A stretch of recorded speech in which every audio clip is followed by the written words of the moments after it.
Welcome to HardReset.Info channel viewers. In front of me, HP and Inspire, and now I'm going to show you how to change the date and time on this printer. So your date and time must to automatically set to the right when you connect into the Wi-Fi network, but sometimes we have the troubles with this feature.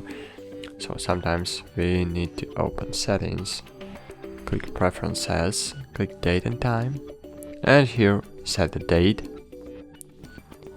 So select your year, select your month and the date, and click done. That's it. Thanks for watching.